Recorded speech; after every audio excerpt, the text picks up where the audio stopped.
Buyers, get ready. We're finally in a buyer's market statistically for detached homes.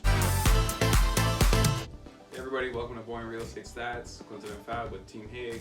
This is your Boring Real Estate Stats for the month of July 2022.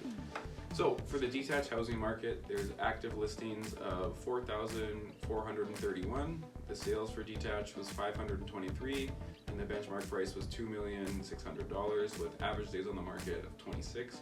The townhouse market, active listings 1,523, sales 304, and the benchmark price $1,096,500 and 20 days on the market.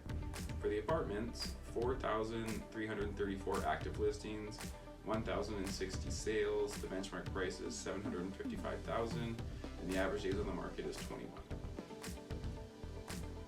So we also saw the change from total sales of July 2021 of 3,326 to this year, July 2022, we saw 1,887, a decrease of 43%.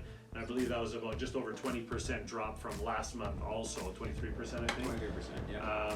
So the sales to active listing ratios, as we always talk about, you know what a seller's market is, a buyer's market, or a balanced market.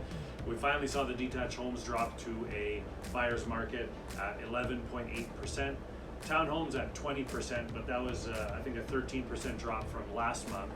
And condominiums 24.5%, also I think a 9 or 10% drop from last month.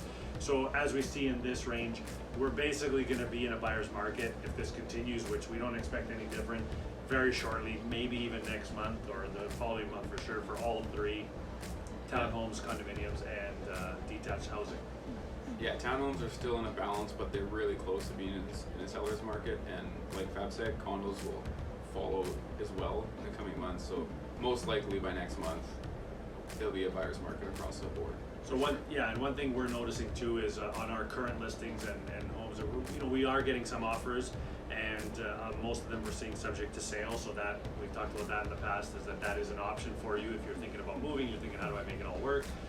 The tough part is the selling, right? So we've seen subject to sale offers, and then we've seen extensions on those, and sellers are all willing to cooperate. So it's kind of a nice thing where everybody's sort of working together, because even though the uncertainty in the market, people still want to move and want to find out, where should I go, right?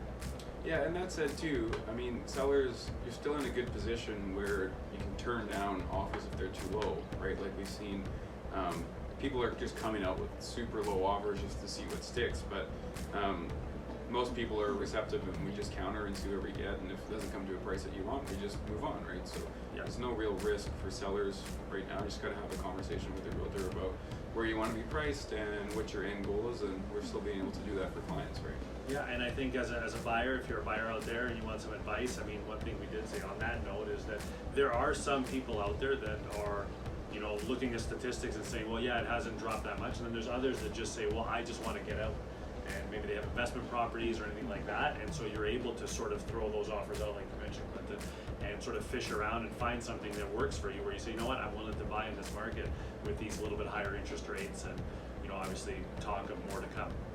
Yeah, and investors right now, it's definitely a good time to purchase, for sure. All right. Thanks for watching, guys. Have a good Call night. us anytime if you have any questions. Take care.